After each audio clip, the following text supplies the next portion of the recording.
Managing a small team or business comes with a unique set of challenges. With limited resources and manpower, it's easy for things to feel chaotic and out of your control. How can you, as a leader, accomplish your goals while keeping your team engaged, effective, and accountable? This podcast will give you practical strategies you can implement now to lead your team or business to reach its fullest potential. Welcome to the Organizing Chaos podcast with your host, Danny Coleman. Hey, what's going on, guys? Thanks so much for tuning in to another episode of Organizing Chaos, where we talk about small practical strategies for small teams and small businesses. Today, I have my good friend and buddy, Ryan Estabrooks, on the show. Ryan, say hi. Hi. So his voice is what you just heard in the intro. You'll also hear in the outro. I was thinking that maybe we could have you do the outro live and you wouldn't even have to put it in. That's okay if you don't remember. I don't remember all the words. It's all right. I don't do it every single episode, you know. Yeah. Oh, you don't? I thought no. Nah, yeah. Sorry. So Ryan, let me give you a proper introduction. Ryan is a filmmaker, creative guy all around. He's engaged in a lot of different creative things. We're going to talk about it a little bit today. The name of you have a company, Pixel Powers. You have other creative endeavors that you do, kind of freelance wise and whatnot. So go ahead and tell us a little bit about how you kind of got into the creative world of filmmaking and whatnot.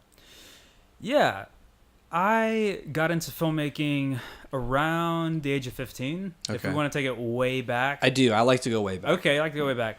I'm not going to get too crazy detailed because we just simply don't have enough time.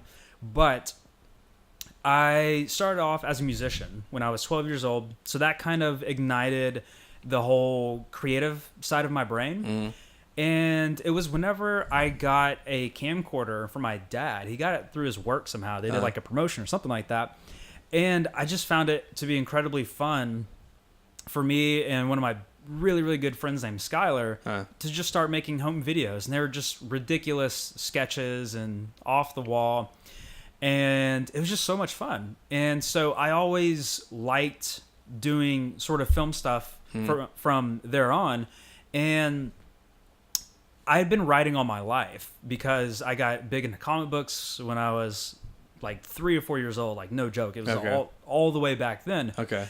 And from there, I just was like, oh, well, I had already started shooting these little camcorder things. What if I actually wrote them out? Because we didn't write anything. Yeah. We would just get the camcorder and be like, okay, what do we have around us? Yeah. What friends do we have in the neighborhood? Who can we go, shoot something with? And we would just talk out a scenario and then just do it. Yeah. It was completely off the wall.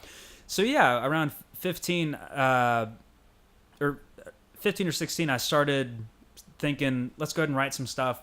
It was trash. It was absolutely terrible. Like scripts? Yeah. I started working on a feature-length script that is just an abomination. But you have to start somewhere. And so I'd always kind of wanted to do film on the side in addition to music. Yeah. So I came out to Nashville to study audio engineering because there were no audio engineering schools or like really good kind of music focused schools like that where I grew up at which was in Oklahoma. So yeah, I came out here mostly because Nashville was cheaper than New York or LA or Miami, which were my only other options for this school I was going to. And a funny thing happened where towards the end of college, I realized I actually kind of wanted to flip that, I think I feel more natural. This seems to be more of a natural fit to do film and then music kind of secondary other than vice versa. I see. Which is a great thing to realize right as you're about to graduate from a music school that maybe you should have went to film school instead. So yeah, so that's just kind of what happened. And that was the spark that started the path. And since then it became a matter of, well, I don't really want to go back to college. Like, I just got out and I took on all these student loans like pretty much everybody else here in America. And the thought of having to just add on tens of thousands of dollars more to that, I didn't really enjoy. And so I started talking to people who had gone to film school, kind of doing my research, and they told me kind of what happened in class. And audio engineering was very, very technical, like stuff I just would have never imagined I could have found out on my own because I tried before and I just really couldn't.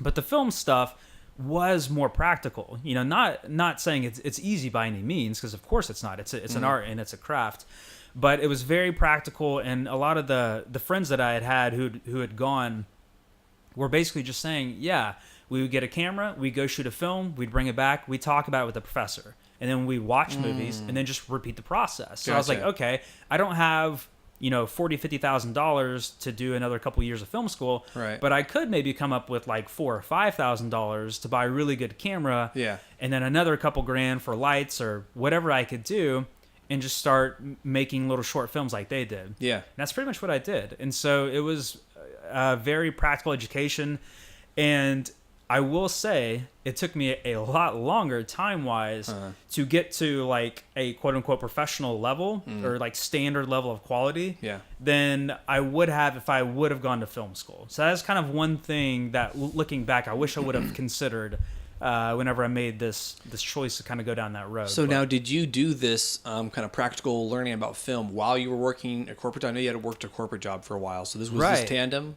Yeah, it was. I was very lucky because right when I graduated, I didn't know where I was going to work at or what I was going to do. One, because I wanted to do film instead of music. But two, again, maybe not thinking ahead, I didn't realize that a lot of the jobs here in Nashville were unpaid or like unpaid internships, especially working in studios and being an engineer. Not to mention, as we've seen in the past 10 to 15 years, the music industry had a huge collapse, only of which now it's starting to recover. And even in the recovery is not nearly as much to offset, you know, the golden age of CD sales around 2001, 2002. So I lucked out. I was panicking, and through just kind of sheer networking and chance, I got a pretty good paying day job that was very grueling at first, but after I got the hang of it, gave me a lot of free time during the day, which was perfect for me. And, you know, I was able to save up money, get my own equipment, but also during that free time, I filled it up by writing screenplays and like storyboarding stuff. Or? No, it was at an office in the Nashville area. So I did have to go in there. But the great thing about writing, for maybe this is a hint for some of those out there who are thinking of doing this sort of thing, is that if you're a writer and you have a day job and you're writing stuff, nobody can tell. Everybody thinks you're working super hard. So that's a nugget for all you out there. That goes back to, we didn't get to talk about it, but like these books here, we'll get into that later. But yeah, so hopefully everyone excuses the fact that I have an impromptu or whatever this stand is. Yeah, mic stand. I like it. A mic stand of knowledge. It is, yes, it's a mic stand of knowledge. But yeah, so continue on. So you were working in tandem while you were doing this. So this is, and I want to highlight that because it's a lot of people, they get hung up on, I got to make the jump. But so often, it's a really gradual process of you doing it in your free time, or you work from home and you're able to manage your time a little bit differently, or at your office, right? Yes. You're able to write and, no one can catch on or whatever. And you get your work done, right? You don't skip, you don't steal from the employer, but, Yeah, I should mention that. I was one of the best workers on my team. Yeah, no, so I assumed. I always got my stuff done. That's why there was never any problems. So that's also another nugget. Right, and so that's it. It's like so many people don't, like they think it's got to be all or nothing. And it's really, I find the consistent theme with everyone's story, including my own, that there's like it's about figuring out something creative in the meantime and gradually moving towards that point where there is eventually a jumping off point. So let's go ahead and talk about that. When was your jumping off point when you became totally self-employed? Yeah, so I worked at this job for 7 years, which didn't feel like a long time at the time, because time was going by so quick and I was doing so many things. But looking back, it's like, wow, 7 years of my life, right? What had happened is for a long time, there was a good balance of free time to kind of explore my own projects and do my own things and the work that I had to do. And it was very much a job that I could leave at the office whenever I left. It didn't really follow me around. But as the years went by, especially after the recession, we lost a lot of people. And what started happening was, like many other companies out there, they realized like, oh, well, if we lost 2 or 3 people on each team, but somehow they're still making it work. So maybe we don't really need to rehire 2 or 3 positions after we get more money, which is kind of what happened at my company. So we started having more and more of a workload, less people to handle it, which was kind of annoying at first, but I was like, hey, you can't complain, Ryan. This is what you're here to do. But I think what kind of crossed the line for me was it and I'm not going to talk bad about them. It wasn't like a terrible job by any means, but it got more and more, it got to be more and more stressful. Gotcha. And it got to be more and more mentally taxing to the point where I would come home and I would have no energy, no creative juice left to work on my projects. Yeah. So that was kind of the first sign. And then on top of that, around that same time, they started requiring a lot more on call, which would take up some of my weekends sometimes, to where I would get calls at 1 or 2 in the morning that I would be on the phone until 7 or 8. So it's like, not only is that kind of ruining my sleep time, it's also ruining the next day that I could be using to work on projects. And then we got a new president at the company, and they completely changed the culture to the point to where the workers were being thrown under the bus left and right. I was getting calls outside of work. So it just became more and more of a situation where I was just like, man, I have to get out of here. And I remember, and that was always kind of the plan, right? Right. The plan was, okay, let me kind of do this thing on the side until it's just making so much money that it would be dumb of me not to quit my job. Right. But that didn't happen. Yeah. That didn't happen. And again, because my brain was being sucked out every single day. Yeah. And it was a moment where I went to go see Captain America: The Winter Soldier. Yeah. And something about it, like, it was right in the middle of that time where it honestly, like, made me cry a little bit, made me tear up after I got out of the theater, because it's like such a good movie. Yeah. And it kind of reminded me of like what the ultimate goal in my life and my career was. And I was like, dude, what are you doing? Like, you have to get out of here. You're not making anything. You're not making progress on your career. And that's what happens a lot of times whenever things gradually change, right? You don't notice them. Yeah. And that's unfortunately how a lot of abuse happens. Abuse builds up and whatnot. Yeah. Not saying I was abused. I'm right. Yeah. Well, yeah, clear, I know what you're saying. I mean, and that's something that, I mean, I'm not big on corporations either. Anytime people talk about their corporate stuff that's going on, I'm just like, I couldn't handle it. Mm-hmm. So in a way, bad culture, bad teams, whether they're large or small or whatever, if the culture's bad and you're not hiring people who like the work that they need to be doing, then in a way you are killing them. So I do believe that actually that by finding the right job, and also part of why I consult, I want to make businesses great for employees to work at, so they don't get their juice drained, like how it was happening for you or whatever, that you don't feel like you're dying or whatever. But essentially you are. That's why you got to find what you're passionate about, and that's why. I enjoy doing these interviews and stuff like that, because it's about people finding that way out. What you can, for me, distill it down to is when it first started, it was a great fit. Towards the end, it was no longer a good fit. And so that's why I've gotten to the point now to where, and I think you've talked about it on previous episodes, where you have to take stock every couple months. Yeah. Even if it's every quarter, every 6 months, even if it's just every year, you have to take stock. Look at like your lifelong goals, your career goals, however you want to kind of put that stuff down, and just look around you and think of your day to day and see if you're still heading that way. Yeah. And I again don't really have anything bad to say of the company I worked with. It was just no longer a good fit. It was no longer working out for what I wanted to do. And so whenever that moment happened where I realized that, you know what, Ryan, the way that things are right now, you're not going to be able to like make a huge salary off of this filmmaking stuff on nights and weekends, right? Because you just don't have the mental capacity to do it right now. So something's going to have to change.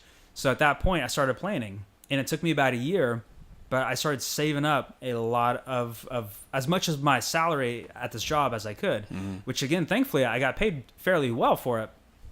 And so saved up to have kind of like enough of a cushion that I could, if worse come to worst, I could survive off of, pay bills and whatever. And after that year, I finally cut ties, and that was a little bit over 3 years ago. Okay. And it was scary, like absolutely. Yeah. I mean, I remember the closer and closer it got, it was just like, okay, like you've got, you've hit your financial goals of how much money you want to save up. So now it's kind of do or die. Are you going to do it or are you not going to do it? Yeah. Because I found myself starting to make excuses like, oh, well, I need to do this, I need to do that before I quit. And I was like, okay, dude, like either you're doing it or or you're not. So you got to give yourself a deadline. Yeah, you do. So tell me about what you're doing now. I know you kind of have a couple different endeavors. They kind of represent different interests. You started Pixel Powers, which was your design company. You did like whiteboard animation, logos, and stuff like that, right? Yeah. Talk a little bit about that, and then kind of where you're headed now. Thanks. Yeah. So Pixel Powers came out about close to 2 years ago, maybe, and it was born out of friends of friends asking me to do these sorts of jobs, which were animated logo videos and stuff like that for their small businesses. Mm-hmm.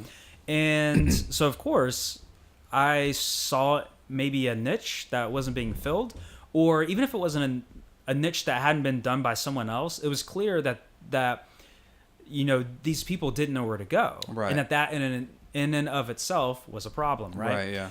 And at that point, I had already started dabbling in After Effects and like motion graphics and stuff like that. Mm-hmm. So I was like, oh, well, if there's a niche here and I had the skills to do it, I should look into doing that. So yeah, I jumped in and got a few jobs here and there. But after a while, it became more and more of I don't know, more work than what I had kind of time to do. And so more recently, I shifted my focus over to my new business called Write Like, which is like an online course platform for screenwriting, where I break down big movies and parse out, screenwriting lessons of how those big movies were written. Gotcha. And that's awesome. Yeah, well, thank you. So part of why I pivoted and shifted towards that is because I realized like, well, motion graphics is great and I like doing that sort of stuff, but I love writing about movies and talking about movies and dissecting movies and stuff even more. Yeah. And I also kind of came to the realization that was more of the same audience as the people who hopefully will go and see my movies and will look at my web series and TV shows and stuff like that. Right. Having like a business that caters to other small business owners. If I was like, hey, you with who owns a plumbing business, you should check out my new TV show. You'd be like, what? Get out of here, right? But for somebody who's really into film and TV and whatnot, that's not as much of a stretch. So once I kind of like that clicked into place, I started pursuing that further. And I put out kind of a test course online. Didn't really do any marketing or promotion on it, and people just started buying it. And so that was kind of another sign that I was like, okay, here I am pouring all this time and energy into this business where like I'm just not getting the results, and yet I've got this thing over here that I've done no work on promotion that's getting results all on its own. So that tells me maybe there's more of a need or maybe a broader audience for this thing over here. Yeah. So, and I'd say that's probably more where your passion lies, right? In the writing world. Yeah, for sure. I mean, that's where it all started for me, was as like trying to write my own comic books when I was 4. Yeah. So even before being a director and an animator and all that stuff, the kind of core piece of what I do has always been the writing. And I've not even thought about the fact that you alluded to this, and I've been aware that you had this this course out there, but I didn't even think about the fact that once you do kind of create your bigger stuff, and I know you have some stuff, I don't know whether or not you're able to talk about it or not, but I know you got some good gigs with some larger name studios as of late. Yeah. Those types of things, you're actually building an email list with all those people who bought your course of people who would be interested in the work you're doing. Exactly. So, and I'd not even thought about that, which like I wonder how much that even exists in the film industry now, where people are doing, it's kind of a new thing to build niche email lists. Yeah. I wonder how much that's been really going on, like with independent filmmakers so far, like, but outside of doing like a Kickstarter campaign to get people and stuff like that, like not as much as you would think. And even with the big studios, I've been on big studio email lists before, and we get an email like once every 6 months or something like that. And be like, oh, I forgot I was even on this thing. Right. So it's not happening as much as you would expect. And email lists have been around for a long time. Yeah. But what happened was social media came out and kind of took, made everybody swoon for something new and exciting and whatnot. And now it's starting to shift the other way, where people are like, hey, maybe the social media thing isn't the best idea for all things. And so yeah, it has gone back to the email list, because it makes sense.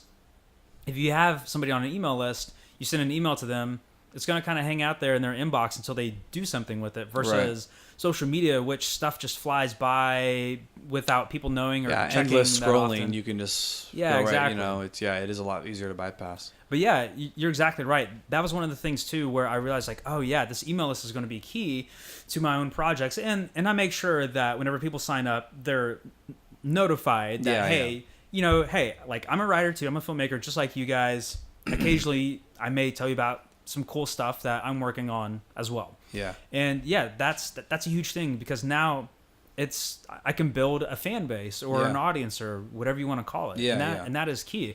And more films need to do it. They're really not. They're relying on the social media and their stars' social media more often than trying to like build up their email list. Yeah. It's interesting. Mm-hmm. Yeah. So, all right. So, I love what you're doing. We talked a little bit about this beforehand, but I really like to give my audience something that, that they can take away, they can really like put into use. So, like everyone who I interview, whether you're a solopreneur like you and I are really right now, I guess I have an admin assistant I work with, and you work with some contractors, but more or less, whatever. Like the business is not really like more than one person, more or less. There's one full-time person. Sure. Whether that's you or whether you have like a larger team, you're still doing things like leaving the job that you used to have, right? To do the thing that you're excited about or passionate about, or you want to build the thing that's yours. There's the similarities there. And then once you're doing that, we're all doing a lot of the same stuff, which is struggling with balancing all the different aspects of being a small business, running a small business, or whatever. For sure. So what are some things that have helped you since you've become a small business owner, past 3 years or so, that have really kind of helped you like either manage your time or just keep your sanity in general? Sure. So the first thing is that you kind of tucked in there is small business owner. Yeah. A lot of people don't realize that if you're a freelancer, you're basically a small business owner.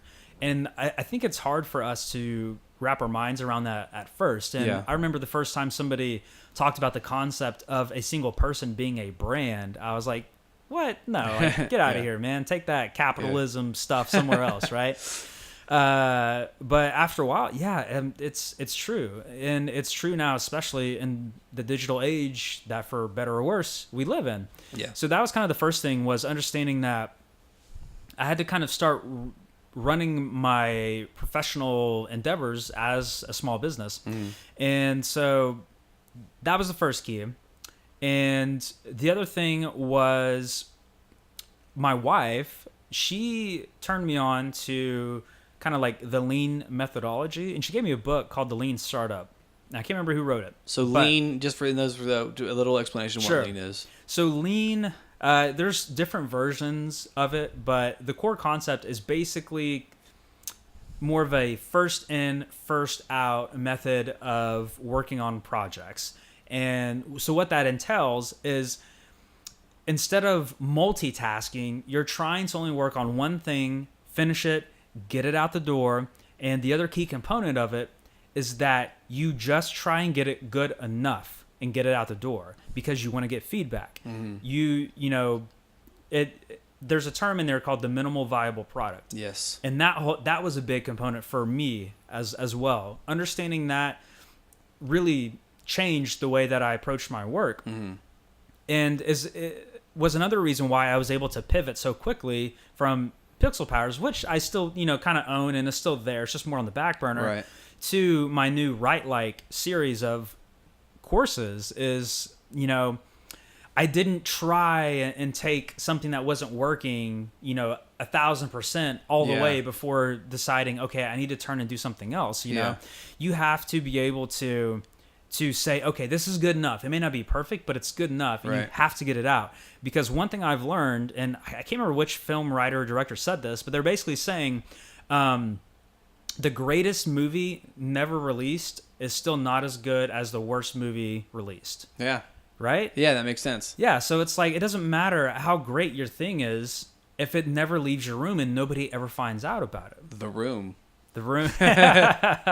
Yeah, right. Yeah. So yeah, that was It's a kind of movie, by another, the way, guys. It's the worst movie. It's credited as the worst movie ever Yeah. made. You should check but it's it still out. kind of amazing though. Yeah, it's so. still amazing in its own way. Yeah. Exactly, because they made it. He made it. He put it Yeah, out there. he made it. It was his own thing, and he got it out there, and he wasn't obviously it's not perfect whatsoever. Yeah. So yeah, it was getting to that mentality of like, okay, look, things aren't going to be perfect, because I've always kind of have had like a perfectionist mindset, and there were projects that I would work on that I would, and it came from a good place. It came from a place of, I want to knock this out the water. I want to blow their minds.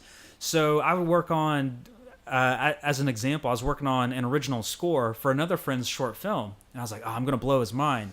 So I spent like weeks working on a batch of songs and perfecting them, layers of instruments and all that sort of stuff. And I sent it to him, and he was like, this is good, but this is not at all what I wanted. And so it's like, oh man, if I would have just sent him like a demo or a sketch, he would have told me like right off the bat, and instead I wasted all that time. Yeah. So yeah, now it's definitely, don't work on too many things at once, because otherwise it's not going to turn out as good. And the things you do work on, just get it to a good enough state that you're comfortable with it being out there, and then refine and retool from there. Because a lot of times you'll get it out and people are like, this is perfect, this is great. Yeah. Or the thing that you wanted to perfect doesn't matter. Some extra bonus feature you wanted to do for your business, or like, oh, what if I offer this for my small business? Yeah. And you come to find out people don't even care about that. Yeah. And that you would have just wasted your time going down that road. Yeah. So yeah, that was, I would say those, learning those things definitely kind of helped. And the other big thing is being a small business owner, freelancer, however you want to look at yourself, is I have found that networking is so crucial, or at least it's been for me. And I feel like it probably is crucial for most small business owners. And it kind of makes sense, and a lot of people don't like to hear that, right? It's like there's that saying of like, oh, it's not what you know, it's who you know. And it's like, well, I wouldn't agree with that entirely. It's, for me, it's who you get to know. Yeah. Right? So everybody is born not really knowing anybody, and then you meet people, and through other people, you build a network. And for me, I found that getting out and being social and meeting people has been one of the biggest things that has changed my professional life, because there's a tendency to, I think, maybe over glamorize the genius who stays in their basement or their attic or whatever, toiling away for decades working on whatever, and then it comes out and everybody's blown away, right? Right. Yeah. It's not really how it works, man. It's rare. It really Very is. rare. It's super rare, and even then, I'm a little skeptical if that's how it happened, or if those stories aren't That's true. dramatized a little bit, right, or embellished. So for me, I mean, even just random things that you wouldn't think about. So you and I, for instance, I know we've talked about this before, but I met you through a friend named Steven, who I randomly met at a concert that I only happened to go to because another friend had tickets and couldn't go, and he offered them to me. And I could have been like, I'll stay, I should stay in and work on my writing or whatever. Yeah. But I was like, I love the band. You know what? I haven't been to a concert in a while. I'm going to go. So I met him, which then led me to you. And then now, most of the work I do is with Little Dragon, who you interviewed one of the co-founders, Gabe McCauley, a few weeks ago. Yep. So love Gabe, love all those guys at Little Dragon and gals at Little Dragon. And, but I met him through another friend that I met through you. I went to her birthday party, and Gabe happened to be there. See, I forgot about that part. Yeah. So it's like, and then we started talking about filmmaking. He's like, "You're a filmmaker?" I was like, "Yeah." And so we met up for coffee, and I showed him some of my work. And around that time, he just happened to be looking for some help on, doing some projects. Yeah. And it ended up being a good fit. And I've been with them for about a year and a half, roughly. So yeah, but all that happened through this huge chain of 4 or 5 people. Crazy. Yeah. So whenever you start breaking it down like that, I have found that has been crucial. And one of my other good friends named a different Steven, who owns a graphic design business with his wife Janie, he was talking about how they made the leap a few years ago, and they were getting business and stuff, but then they were like, we have a small business, we need to kind of start cutting back on our funds. So you know what, I'm going to stop going out and meeting people for drinks and going out to eat and all that sort of stuff. Yeah. And he said they saw their sales just like go down immediately. Yeah. And they were trying to figure out why. And so then once he started making more appointments to catch up with people and to like check in with people and to go out and like be social, meet people for dinners and stuff, like their business started rising again to the point to where back in like May, they were already booked for the rest of this year. So it's one of those things where if you're an introvert and you don't like talking to people, I feel like it's going to be really hard in the beginning unless you're doing some sort of like kind of anonymous online work from home sort of thing. Yeah. And even if you're not good at socializing, or maybe like it terrifies you and you can't, it's helpful to find someone who can. Partner, it's like partner with an extrovert. Partner with somebody who can get out there and talk to people and meet people and bring them in the fold. And then maybe you'll be more comfortable of like, okay, you bring in the business and I'll work on the projects. Yeah. I'm not saying that you have to change your personality or your life. Yeah. I'm just saying like for me, that's one of the things that has honestly shocked me, because believe me, I would, if it were left to me, and this is both a gift and a curse, I would just be in my office 24/7, eating dinner and lunch and just getting one project knocked out left and right. It would be a terrible life, I'm sure, but that's just kind of how my brain works. But that's not the best way. Like completing projects and being creative is not the same thing as running a business or running a small business, and that's what you're doing. Yeah. No, 100%. Yeah, I agree 100%. I love connections. I love meeting new people. For a long time, I was like overextending my circle. I could tell. So I did kind of make it like kind of scale a little bit back to the point where it's like the people who I meet with regularly are closer friends, where I'm kind of, like really building up the relationships. But I still go out, and I joined like the local chamber of commerce, which was a big moment for me to feel like I was actually a business. That's when I was going to mention earlier. That's where I felt like I was a legitimate business when I joined the chamber of commerce. I'm like, oh, I'm part of the chamber of commerce. Yeah. Commerce is such a businessy word. It's a very businessy word. But yeah, no, those things, and it's really, it's like it all comes back to human relationships. When it comes down to it, humans are still mostly social creatures. And when we figure out how our version of that creating those connections work, everyone connects differently. When you figure out what your version of it looks like, keep on rinsing and repeating on that. So this is awesome. We could talk for a lot. I'm going to have you on the show again. There's so many different topics that we've dissected before off microphone that we need to do again with the microphones on. But where can people find out more about you and maybe use you for your editing or film or design services? Yeah. Let's work on something, man. You can find me at ryanestabbrooks.com. I try and keep it simple. I will throw that here on the video somewhere, probably in this space right here, to make it easy for everybody if you're watching the video. For audio, it's ryanestabbrooks.com. Hopefully you know how to spell Brooks. So there's that, and that's where you can kind of find all the projects I have a hand in and that I'm doing. And then my Write Like series of courses you can find at writelikeseries.com. And we've got a couple courses. We also have a free course on the Avengers that breaks down the writing of that movie and shows you the basics of screenwriting. So if you've ever thought about becoming a screenwriter and don't know where to start, that's in my opinion, a great place to start because it's free, and hopefully you'll learn something from it. So writelikeseries.com. Awesome. Very cool. Thank you so much, Ryan, for being on the show. Really appreciate it. And thank you so much for the work that you do to edit this as well. Oh, yeah. And thank you guys for tuning in to another episode. If you have any questions or you would like to be interviewed on my podcast, you can shoot me an email, danny@dannycoleman.me. You can find me on social media, Twitter and Instagram at @IamDannyColeman. And I would love your all's feedback. 5-star reviews are greatly appreciated, but I will take any kind of review. I want that honest feedback. Thanks again for being on the show. Thanks for tuning in, and I will see you guys later. Want more? Go to DannyColeman.me to download Danny's free small business hiring guide, which includes tips, templates, and tools, plus a step-by-step process you can use to find and keep high-quality employees for your small team or business.